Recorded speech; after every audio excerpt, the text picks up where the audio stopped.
Hi, everyone. It's Roxanne Derhodge of Authentic Living with Roxanne. Thanks for tuning in again this week. Today, I have a special guest, Matthew Dickson. Matthew brings a wealth of information around the area of mental illness, having a bit of lived experience along with having worked or continuing to work with developing countries around the arena of mental illness. So, Matthew, thanks so much for coming on today. Thanks for having me, Roxanne. Yeah, he's got an amazing name for his business. It's called Mind Aid. So that immediately takes me to a visual, and I'm thinking, I'm thinking of the Band-Aid, Matthew, and then I'm thinking about what the Mind Aid would do because, kind of where do you need to place it? I'm thinking, and of course, with mental illness, we'll talk a little bit more about how elusive that could be based on what we know. So um, Matthew and I met, he reached out on LinkedIn, and the synergies around the things that I talk about mental wellness and mental well-being was something that captured my attention to his background.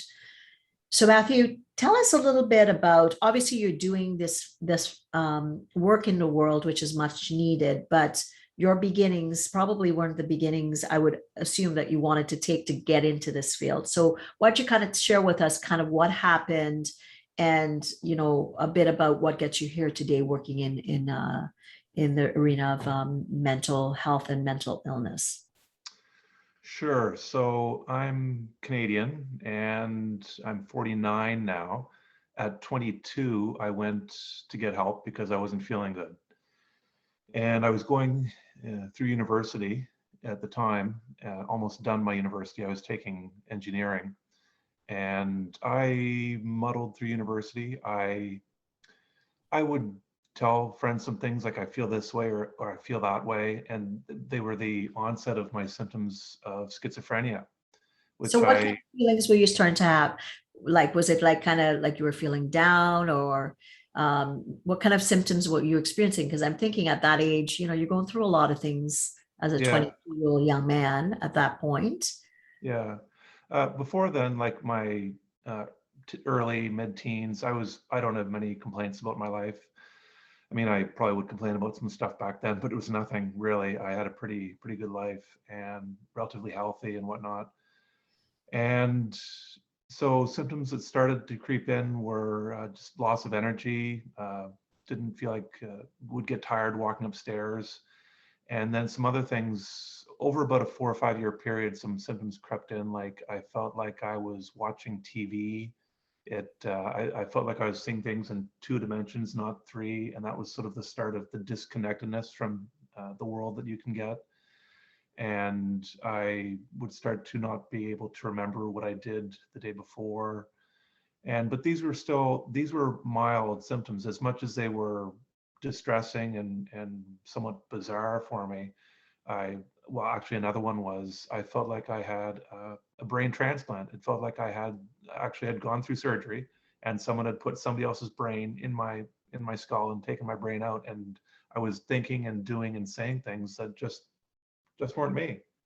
But I could still do things. I was getting mostly A's in engineering. I was living on my own. I actually bicycled across Canada when I was 20 in the middle of university. I went on the rowing team. I did a triathlon, but the symptoms crept in a little bit. But when the disease hit at the end of university, when I was 22 in 1994, it hit hard. I went from muddling through life, being able to do most things, to just curled up in a ball, shaking, not knowing whether you're going to live or die from one moment to the next. It hit very hard. And anyway, I got on a medication that worked, although I describe it as working glacially slowly.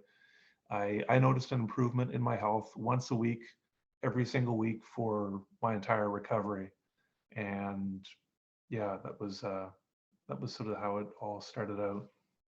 So so when you said, I'm curious about this, you said you felt like my old brain was taken out and somebody else's brain was put in. So was it, give me an example of something, Matthew, because I'm curious to like what was kind of starting to happen? Was it, you know, something as simple as your tastes change, or Oh, well, thought about things changed, or how you felt about things changed? just most of my thoughts, I would do and say things that just weren't me. I mean, they weren't really that out of the ordinary, but it was, yeah, with the disease, hallucinations are common. Auditory and visual hallucinations affect 75% of people with schizophrenia. Mhm. I was in the 25% that didn't. I never saw or heard anything that wasn't there, which I'm thankful for. I know often with mental illness, addiction can be a problem as well. I never had any problems with addiction, thankfully.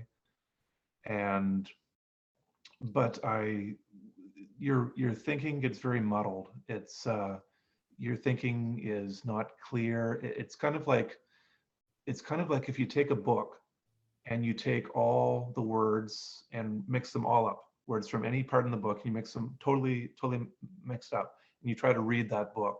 That's sort of how my thoughts are. You can get people, like there's the word, I don't know, tractor, or there's the word farm, or there's the word highway.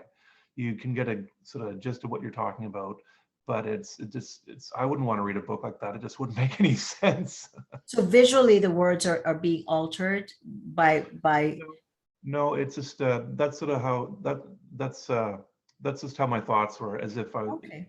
usually Okay. if, yeah, not actually reading a book or anything. It's just very unclear thinking, but at the same time you still can think clearly on another level, because I went to get help myself. I didn't have to get intervention by other people. I wanted to get help. I said, okay, I'll go went into the psych ward, lived in a group home for 3 years. I went and finished my degree. I had to fail out of 5 or 6 courses, and I went back and got those courses. So I had to make the decision, this term I'll go and take this course or this course. I'll go up and I was making decisions like this through my day. Okay, like I'll go for a walk at some time today, or I'll do this, or I'll do that. Right. There's still a part of your brain that thinks clearly, but it's like trying to think while there's just millions of speakers playing 17 different rock songs in your head. It's like an And overstimulation oh, where, oh, I know that, even as I'm getting older, Matthew, I find that too much stim. And when I was young, I would study with music and all. And now as I'm getting older, and I'm in my office, in my home alone. And if I go somewhere else to work sometimes, stimuli that before would have never gotten to me. I'm like, oh my goodness, I can't strain out and keep that quiet mind. And so that was something that you start to struggle with, say, around that age, 22. Oh yeah, I mean, in the psych ward, I would have to be in a room with nothing in it, and just and sit there for hours, just trying to get some just stimuli overload for sure. Sounds, noises, sights. Just it felt like I was living in a war zone. In fact, somebody saw me walking down the street of where I live, and they said, I saw Matthew the other day, and he looked like he was walking through a world of flying glass. I'm like, yeah, that's what it felt like. And I've heard other people say, and like I said earlier, it's like you feel like you're living in a war zone, Mm. and it's there's nothing going on. It's a bright sunny day. There's a bright sunny day right in front of my nose. It's all around me, and I can't feel it. I can't experience it. I can't enjoy it. It's right there. I see it. I'm not actually in a war zone. It's right there, and I can't break through it. It's like I've got this bubble around me that I just can't break With through. all the shrapnel coming at you, and you're Oh, trying to protect yourself against the shrapnel, even though in reality, like you said, your friend saw you, it was just a normal day, but you're responding to all the hallucinations and paranoia around you. well, I never had any. Well, I never had any hallucinations. It didn't. If I had to like paint a picture of what I saw in front of me on any given day, I'd paint it exactly as it was. It was I could, but it's just a feeling. It's like if you were on a roller coaster or in something like bungee jumping or terrifying or in war. It's picture yourself just blind, and you've got a nice picture of a nice sunny day in front of you, but it's the sounds. It's the feeling. It's the feeling Oh, of having too much come at you, and it's not so much things actually visually coming at me too much. it's just a feeling of it, and it's very, very scary and tormenting. It's because it just never leaves. Right. It's but at the same time, before I get too far into how awful this is for people listening who are going through it, or who have someone they're trying to help go through it, there is hope. Things get better. At the start, it's pretty bad, Mm. but things can lessen as time goes on, and you can get treatment, and things can lessen. And when the pain lessens, it allows you to keep going for longer and keep fighting and keep fighting and keep fighting. That's what it was with me. And I want to instill in people the sense of hope, the sense Mhm. of, for example, Navy SEALs, when they go through their training to become a Navy SEAL, they're taught that they're capable of 20 times more than they think they are. And the 20 times is sort of a random number, but and that's what I've been trying to tell people for years is you are capable of so much more than you think. Mhm. And you think you can't do this or you can't do that. When push comes to shove and you have to, oh my heavens, It's yeah, interesting what you can do when you come to a point where you realize, wow, I have to do something and I have capacity. But of course, it's the steps to get you there. So you know, said you willingly went, but what happens, and I've dealt with families over my years in practice where someone is actively schizophrenic, but they're not wanting, they might take the medication for a bit, they feel normal, and then they go off and then they don't want to go back on. So, but your path was a bit different. You said, yeah, that never happened with me.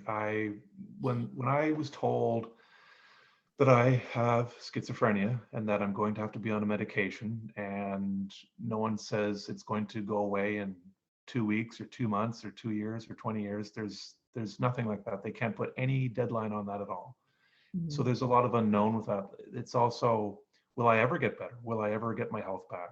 mm, So there's a lot of unknown with the drug. As much as I was disheartened that I had to be on a medication, I mean, it's nothing to me now. I just pop a pill at the end of the day and that's it. It's nothing. But in the early days, it was, plus I was so depressed I couldn't think of things in a more positive light, but I was very burdened by this having to take a pill. mhm, And but at the same time, as much as I didn't want to have to take it, I was like, get that into me, because it was right, one of the very few things I could do to get myself better. I counted well, I didn't count the minutes down, like literally, but all day I yearned to take my pill at the end of the day. As the more I could get that into me, the more days I could get that drug into me, the faster I could get better. So so yeah. let's talk about your path to recovery and what that was like. Like you said, you recognize, okay, I've got this diagnosis, which oftentimes a lot of people struggle with diagnoses, right? They're like, I don't want to accept that I've got this, right? And I often say to people, if it's, if you're diabetic, you're not going to say, hey, I'm not going to take that insulin because. So it's generally when it's a, kind of a medical, not related to mental, that people are more accepting. But as soon as it ends up being, like, I've got chronic depression, for instance, people try to think, well, I don't want to accept that just because it means, something's wrong with me. And I say, well, if your body's telling you, that it takes that much to kind of get level every single day, and when you drop it, it's kind of like, a free fall, and then it takes that much more to come back up. Obviously your body and your brain is giving you indication that there's need for something different, but most people struggle with that, accepting, that I have this disorder, and they'll try everything else, but until they realize at some point they've been living, like you said, that sheer amount of pain, and then they Yeah. start to, think, well, maybe I need to accept this. But sometimes it's a grieving process that I found with people that have had a diagnosis. Okay. That was not with me, and I have no Mm, idea why. I'll probably never know why so how it worked was I went to the hospital saying I don't feel good, and this is like 1994, so I hadn't learned about bipolar or OCD or mm, depression or anxiety. This mental illness I knew nothing about, and Prozac had maybe just been invented or something. I don't know. But anyway, so I said, I don't feel good. They took me to the psych ward. They started doing tests. And after so many weeks, they said, well, we think you have schizophrenia. And I'm like, whoa, that's a bomb to drop. And so anyway, I asked a nurse, I said, how long might it take before I get better? And she said, sometimes it takes people a couple years before they get better. I have no idea where she got that 2 year, it's just a sort of almost like a random number to pull out of your hat. But that's all I really had to go on. And I said, well, can I live with this pain for 2 years? And I said, and just out of the blue, no, I didn't weigh any pros and cons, nothing. I said, I'm going to try to fight this. I'm going to put my life on hold. I accept the fact that I will do nothing that I enjoy for 2 years. If, when the 2 year mark comes up, I'm better, I will pick my life up from where I left off and carry on. And so anyway, the 2 year mark came and went. I still wasn't good. I was living in a group home. And I said, okay, well, I'll try for another year. Another year came and went and still wasn't good, still in a group home. And after that, I just, you kind of reach a point of, I fought this hard, I'm still improving. I kept improving every week. And I said, I can't turn back now. I just kept going. And it was February 11th of this year, 2021, where my symptoms just stopped for good. So from And 1994 to 2021, and you were taking the medications routinely. yeah. Were you involved with a therapist throughout that time as well, Matthew?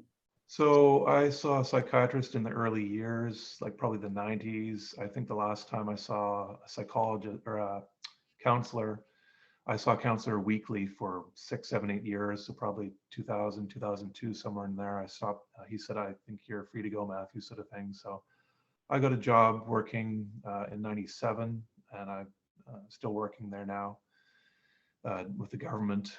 And in 2000, I went to the bookstore and started reading books on how to get myself better. Mhm. And apart from taking my medication and getting counseling, the other things I could do were mostly lifestyle choices, Tell us about some of those things, those lifestyle things that you did. Like, what did you yeah. start to learn, right? Because of course we know that movement has everything to do with brain chemistry. Yeah. And, but what kind of things how was therapy different from what you did and learned on your own? So with all these books I was reading, a lot of them were world-class people, and I could go straight to the source, straight into their heads for 5, 6, 7, 8 hours, however long it takes you to read a book, and learn from them. And I just devoured books. On a little side note here, a friend of mine, her mom had a stroke, and she read voraciously, and so many months later, she walked out with, I think, something like a 98% of her brain. She was not, she was hardly damaged at all. And the doctor said that she had reader's brain, which I've never heard of before, but just keep that in your back pocket for anyone listening. I'd like to learn more about that. I haven't found anything online.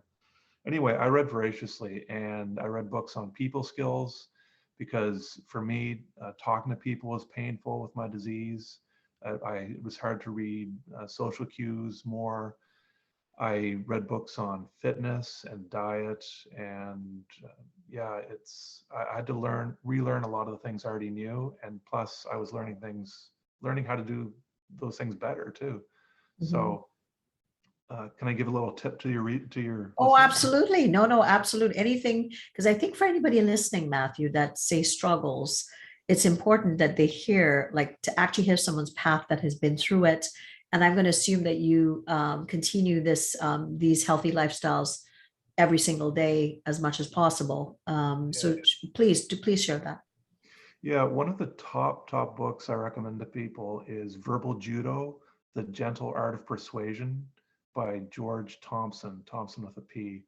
And he's a police officer, and he developed this system of how to deal with people, not with weapons. This is all words. How to talk people out of situations and get them. As a police officer, that's what you have to do. And the book is written for the general public. And he says if it doesn't work on the street, it won't work at home. And he says if you're trying to get your teenager to take out the trash, it'll work with them. And it has helped me so much, this way of dealing with people. It has helped me so much. And I've heard that psychologists, when people come in to talk to them, often they talk about the people in their life that are giving them trouble. And it's made my life so much easier. It's not perfect, and George says that in the book. He says that sometimes you're the one who's out of control and upset about something, but it's really helped me keep a more better baseline, and just get along with people better and understand people and not get upset about things that go wrong in conversations and at home, at work, whatever. So yeah. So how were your relationships through this, Matthew? Like what was happening, who was in your life, and kind of what was the impact on them, and what did you have to work through with them? Yeah, I would have appreciated more interactions with people. My job was a little bit solitary. More interactions at work I would have enjoyed. Uh, Friends and family, everyone was supportive. No one really gave me a hard time. I the city. I well when I after I where I grew up, after high school, I went to another city to go to university, and that's when my disease hit. So I was kind of, as everyone does, going to university, they've got a lot of changes to go through, and I went to a city and got this disease with that makes it painful and difficult to talk to people. So, plus back in the 90s, I know things have improved a lot more in the last 10 years, especially the last year with COVID, with mental health. But in the 90s, I just couldn't walk up to people on the street and talk about mental health. I can talk about mental health with strangers in the grocery store now in the last so many years, Mhm. because of Canada here, the Bell Let's Talk program that was huge Of for course. getting people talking about mental health.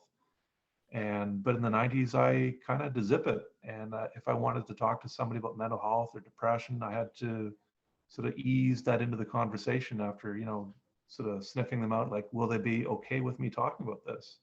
Mhm. And so, yeah, but at the same time, I I don't have too many complaints, but I would have. It's plus it's hard, someone going through schizophrenia or other severe mental illness, you might not want to reach out to them. It's just I don't know them that well.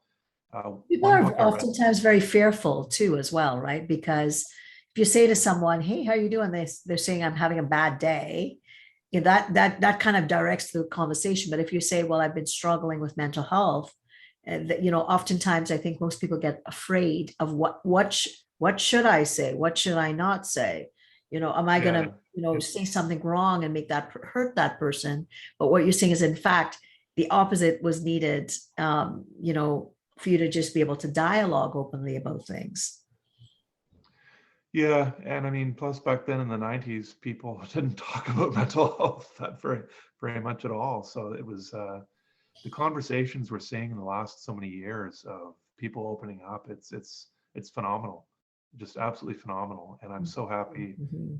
I mean, COVID has been horrible, but the mental health benefits of talking about this stuff is, oh, it's just wonderful. Yeah, so one positive thing that has come out of COVID, I think you're right. You hit it on the head Mm. there, the nail on the head, is that in fact now we're quite open to say I'm having a tough day, or I'm anxious, or I'm depressed, I haven't moved today, or I want to, I'm not getting along with my husband and my children. People are more open versus ever before when you'd ask the question, "Hey, how are you doing?" "Oh, I'm fine. How are you?" And people are Yeah, can be losing, quite figuratively losing limbs and not sharing that they're having a tough day, and it's normal and natural. It's human to yeah, have days that are not good, and there's nothing wrong with teaching, I think, especially our children, about the vulnerability, about saying, "Yeah, today's not a good day. I'm having a rough time, or I've had a tough day at work, or I've had a conflict with, XYZ, or this isn't going well." I think that permissiveness models things that allows people around us to recognize, hey, it's okay to just be vulnerable, and that creates a deeper level of connection as well. yeah, yeah. Yeah, the power line workers here in the province where I live, I heard them give a talk, and they talked about. They ask, "How's your 10?" And they say 10% of our thoughts and is about the present, and I forget the numbers, but let's say 50% are in the past and 40% are in the future. Mhm. So things, if you've got things you're worried about in the future or the past and they sneak into your 10% in the present, it's not good to go up in the power lines because it's dangerous. So what they do is that they ask each other, how's your 10 throughout the day? How's your 10? How's your 10%? How's your 10? And I tried it at work the other day with, I was doing some field work with river quality sampling, and it worked beautifully. It just sneaked into the, I just snuck it into the conversation, and it was very, very under the radar, and it worked well. So I just told him about the power line workers doing that, and I just sort of continued it throughout the day, and it was, yeah, I just said, how's your 10? Oh, I'm sort of thinking about this sort of thing. Just a very quick, response, and then you're good to go. It's A check-in. It's just yeah, instead of how you doing, and everybody's going to go fine, fine, and then move on. And they're probably not having a good day. Why not be aware that someone's having a tough day? And life happens to all of us, right? So it's recognizing that someone could be going through a loss, or someone could be sick, or somebody could have had a conflict at home, or whatever. They don't have to get into the details, but at least you get a bit of a Likert scale about potentially where that person's at, which gives you a bit more information and with how you need to kind of interface with them throughout the day. yeah, yeah. So let's talk a little bit about um, working with someone with mental health, and what managers and leaders need to be aware of, and what kind of things that was helpful or continues to be helpful based on the work that you're doing, and what are the things that we know does not work, so that for leaders or people managing others that are listening, that they might be able to kind of think through what kind of things they should discontinue doing, and some things that maybe if they're not doing, they should start doing. I like the check-in 10. That's something pretty, I like that. What else, what other things might you share, Matthew, that would be helpful? Well, one of the things is not being afraid to have a conversation about it. My I had no problem talking about what I was going through. Some people say, when you're talking about your mental health, your story, they talk about your deep, dark secrets. And I understand that for sure. But that at the same time, I'm like, well, how many of us have deep, dark secrets? How deep, how dark are they? And for me, I was thinking, well, I just want to talk about my symptoms. They're not deep, dark secrets. These are just symptoms of my disease. And I'd like to talk about them and say, like, look, this is how it's like for me today, and my experience of it. I don't want to talk about other things in my life that may be private or whatever. It's just, I just want to talk about my symptoms just in a very clinical way.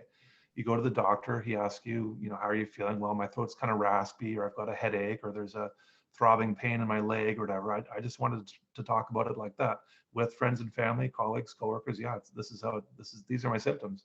It's not my deep, dark secrets. Yeah. So I had no problem talking about that. And it's when the tsunami happened in Japan, a journalist went over and was talking and surveying the scene and describing it. And he said the Japanese, they were cleaning up this horrible mess. But he said that you got the sense of they just wanted to get on with their day. They were sifting through rubble and whatnot, and they were just polite. How are you? How are you? How are you doing today? And what's going on? And they just wanted to talk about their day. And that's the way I was through my recovery. Like at some point, sometimes I want to talk about my disease, but another point, I have a day to get through. I want to talk about, this or that, and just have it like a normal day. I've accepted the fact that part of my life is awful, but I also just want to get through my day and talk about the weather or this or that. And just, it's another thing. Sarah Blakely, the creator of Spanx, she talks about how the workplace culture, there's not a lot of humor in it. She says self-deprecating humor often works well, but it works well in the workplace. And I sort of have a challenge to people, how many people, we all have a sense of humor. We all love a good joke, but how many times do we try to make other people laugh? And I'm challenging people to try to get one person to laugh today, or just even try to tell a joke, whether they laugh or not. Just try to do that in a situation where you might not otherwise. It's so for people with mental illness at work, try to tell them a joke, see if you can get them to laugh, lighten the mood. And it doesn't always have to be dark and serious and somber around people with mental illness. Like when I was, for all the years sick, I enjoyed watching movies that made me laugh. And, yeah. Yeah, yeah. So, yeah. It's just some basic things, right? Just the person is a person just like you. They may be dealing with something, but they just want to have a normal, like as normal a day as possible, Yeah. and Yeah. just connect with them and treat them with the same respect that you want for yourself. Yeah. And like when I showed up to work at the job I did for years, I showed up to work. I didn't want to just sit there. And there comes a point where someone's too sick to work. But Mhm. when I showed up to work, I was there, no, I'm here because I want to do stuff. And I don't know if, I know at some point, it's a gray area, when do you have to send someone home if they're too sick to work, but they don't want to, but they think they should be at work. Uh, for me, I wanted to get stuff done. And I heard a lady on CBC radio, the national radio here in Canada, and she said she worked with mentally ill people. And she said, you have to take them and say, now we're going to do this.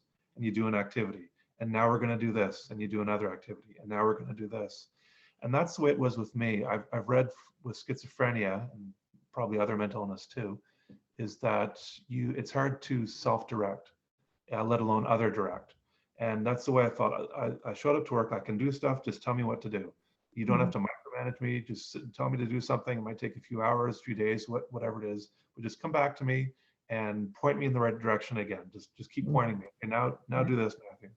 And it doesn't take a lot of directing. Just a few minutes here and there to say, okay, now do this or do that. And So yeah, your that's, check-in might be a bit different, but ultimately, structure is important, and maybe the interface between the direct supervisor just has to be, just a bit. Hey, what's Matthew up to? I just checked in with him. Oh, he's on to the other task. No big deal. Like there's not need to hover, other yeah. than but structure is probably more important, is what you're saying. That kind of helped you through your day when you were at work. Yeah, I mean, because at the same time, I showed up to work sick because the doctor said, Matthew, if you want to improve your chances of survival and getting better, try to find a job. I'm like, wow, you want me to go to work feeling like this?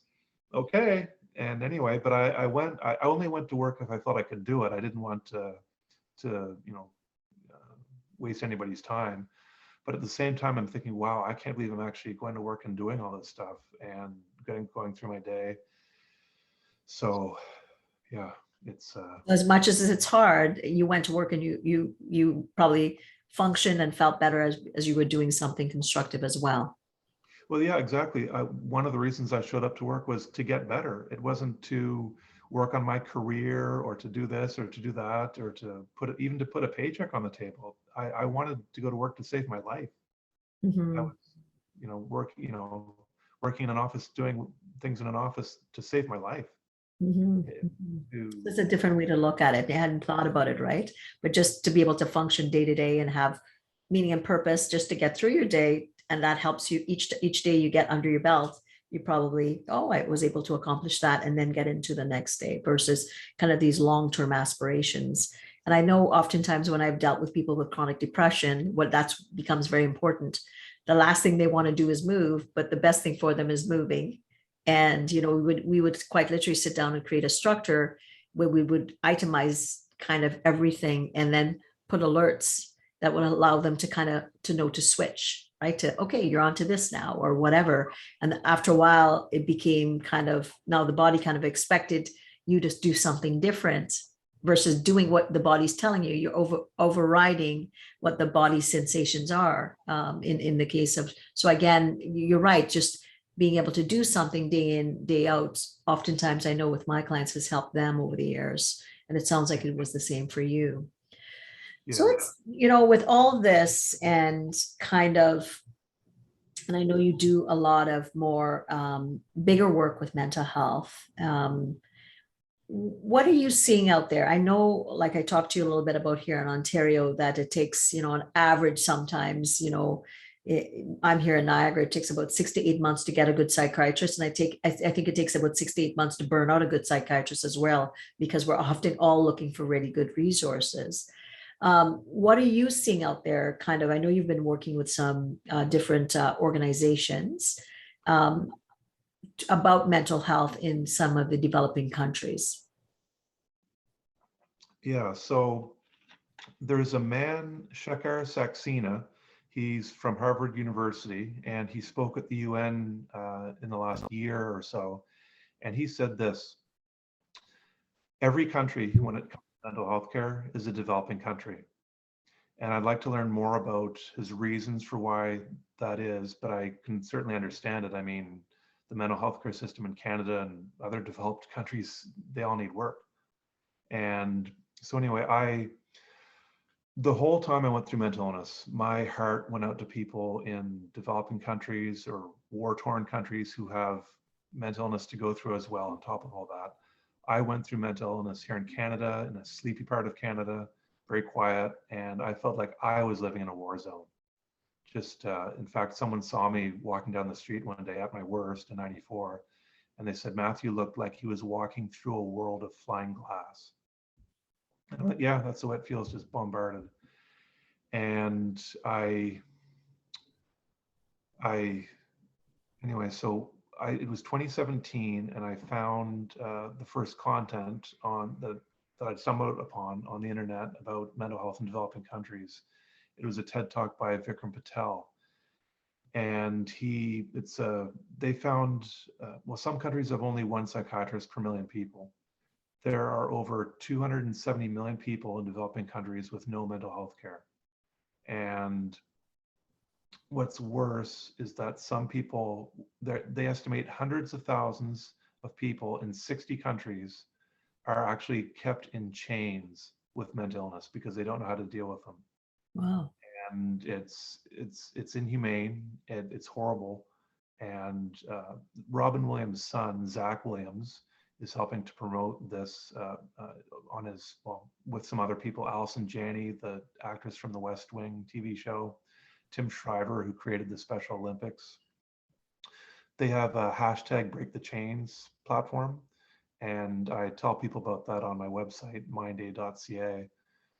And so anyway, I made this website to try to help. I thought, well, if I'm going to help anybody with mental illness, because over the years throughout my recovery, I thought, when I get back up on my feet again, when I'm ready to help other people who I help, and for years I thought, well, I'll focus on people here in Canada or wherever.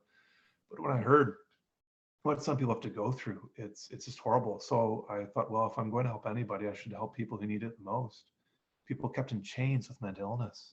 It's hard to believe, right? I mean, I know, it wasn't too long ago, but we didn't have the knowledge that we do now. But our biggest thing is probably getting the right kind of experts to assist someone, right? Because obviously, if you go to a social service agency, for instance, I'm not sure how long the waits are here where you are, but I know here in public sector, it sometimes can take 6 months. So if you're having an issue, that's a long time to go to wait for the support, right? So, but it's not one in a million. It may be that you need different kinds of supports, but especially if you need psychiatric help to obviously get a proper diagnosis. So if you're waiting 6 to 8 months and you're dealing with all these symptoms, you can see how that can exacerbate the experience. Absolutely. So what kind of things are you doing with these organizations, and how are they helping to kind of deal with some of the causes that like, what parts of the world are they keeping people still in chains, and what can be done? Yeah, so on the hashtag Break the Chains platform, they estimate 60 countries. There's a report written up on it, and that came out about a year or so ago. And I've found 6 nonprofits that are helping people on the ground get basic mental health care. This model of basic mental health care, it's been modeled after a physical healthcare model, a basic physical healthcare model where there's no doctor, no hospital for hundreds of miles. How do you treat someone with a broken leg or this or that? And back in the 90s, I believe they modeled this after this, a basic mental health care model. How do you treat someone with depression or anxiety where there's no hospital, psychiatrists, medications?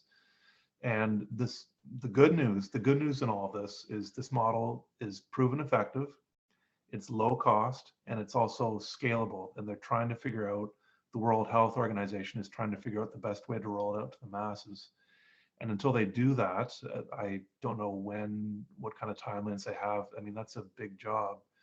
But until they do that, I found 6 nonprofits that I steer people towards on my website. And if anyone hears of any more, please tell me about them, that are using this model or variants of it with success.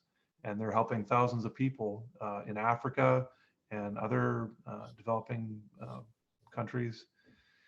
It's successful. They unchain people who are kept in chains with mental illness, and it's wonderful. It doesn't help everybody, just like everyone here in developed countries are can't. Some people are resistant to treatment and whatnot, Mhm. but it helps large numbers of people. And so I'm trying to do this for a living. I want to make this mental health advocacy for developing countries my main thing. I haven't been able to make a paycheck from it yet. And so I've got a Patreon page where people can donate to help give me a monthly income to do this advocacy work. And I've kept the website simple because in the last so many years, I've still been working on my own recovery, and I haven't wanted to take on too much. But so I've made the website, my own website, simple. I just steer people, if they want to donate or fundraise, I steer them directly to those 6 nonprofits, their own websites, where you can donate or fundraise right on their websites. And I keep myself out of the financial transaction. Right, right. Well, So that's amazing. And the thought is, if somebody needs, so this model is based on, if you need medication but you don't have capacity to get medication, to use a physical model to assist people to at least start to take some steps with their mental health. This, and I may be simplifying it. yeah, so it's the World Health Organization. They have a mental health gap action program, MHGAP, and on their website they'll have it's like a 100-page document. They teach people. What they do is they go into a community that has no mental health care whatsoever, and lots of other things, maybe no clean water or whatever, they're struggling, and they handpick some of the people in the community, and they teach them how to give basic mental health care to others in their community. And it's community workers. There's some other terms for it too, but they handpick some people with some basic skills, maybe in leadership or some other kind of health skills, and that's how they roll it out. So That's it's amazing. So like almost like a peer model in a way, like what we would do in employee assistance programs here when we go similar. through and train people on, say, trauma response, and we do a peer kind of team within the company. So it's basically a bigger model on the macro level, where you go in, you figure out what the advocates, what skills they have, and you train them accordingly to at least be able to teach them how to regulate their emotion, or maybe teach them about things like how to not stop your thoughts, but to slow your thoughts, how to stay in that 10% present, right? As a Yeah. psychotherapist, there's a basic things that you don't think about, right? Like you just assume that everybody would know that, but being able to teach those skills, if somebody shows acumen and being able to pass it on, would make a lot of sense. Because if I can teach somebody how to stay present, I can do that within minutes, not thinking it's something that's a skill. Who could you touch? You could probably Yeah. touch a lot of people's lives, obviously, with the background that I have, but not thinking that there's some people in the world that doesn't even know how to do those things, right? Yeah. Yeah, one of the groups, Basic Needs US, one of the nonprofits, they use medications. Find Mind, another group, they use medications. Strong Minds, they work in Africa. They help women with depression in Africa, and they don't use medications. Mm, They use it's a talk-based group therapy. They get women in groups of 8 or 10 people, and over so many weeks, they talk in this group, and they talk about their depression and whatnot, and they're getting astounding results of women walking amazing. away not depressed anymore, or at least alleviated symptoms to a certain degree. And And a there lot is, of times with depression, it's about connection, right? you yeah, know really, if you think about it, we are mammals, and depression is the opposite of being mammalian. It's actually being reptilian, right? So oftentimes when we're depressed, we kind of lean away and we curl up, quite figuratively, and then even being able to open up, right, which is what we're meant to do, that in of itself helps us heal, right? Because our bodies are able to connect heart to heart. type of thing. So those basic things, are so very, very important, but that's the last thing that you feel like doing when you're not feeling good. Yeah, you can self-sabotage for sure. Oh, absolutely. Well, Matthew, this has been amazing. And what amazing work you're doing in the world. If I can ever help in any way along the way, please reach out to me. I would be more than willing to any expertise that I think I could help you out with on your path. Let me know. Okay. For the employers that are listening, just be aware of some of the amazing things that Matthew has shared today. Think through your strategy in reference to mental illness. Do you have the programs? But even more so, do you have the skills associated with what your management needs in order to integrate people and treat them with respect, like Matthew is saying, on a day-to-day basis, to help them live the best version of themselves at work as well. So Matthew, any last words for you? Again, tell people where they can get a hold of you if they want to chit chat with you, where they can reach you. Yeah, so my website is mindaid.ca, mindaid.ca. I've recently created a Facebook group on my Facebook page for MindAid where people are welcome to join and meet each other and brainstorm ways to help fundraise and spread awareness about mental health in developing countries, because many people don't think about it and know all these stats, like that some people are actually kept in chains. So the Facebook group, I'm hoping, I've got 41 people in there as of today. I'm hoping to grow that and get people talking about this. It's so easy to bring into a conversation because we're talking about mental health so much these days. It's not much of a stretch to throw in some of these stats, like some countries have 1 psychiatrist per million people. Point people towards my website, because my website is a bit of a hub for the cause. A lot of the areas being worked on are sort of scattered across the web. I've tried to make my site just a one page. I'll send you in a bunch of different directions when you go on there, and sort of give you a bit of an overview of the cause. And instead of having to go find all that stuff yourself, like I did. Awesome. Matthew, you have an amazing day, and I hope that our paths cross again. Again, thank you for sharing all your wisdom, and we'll stay connected. Thanks so much for having me on, Roxanne. All Really right, appreciate take care. Bye-bye. it. Bye.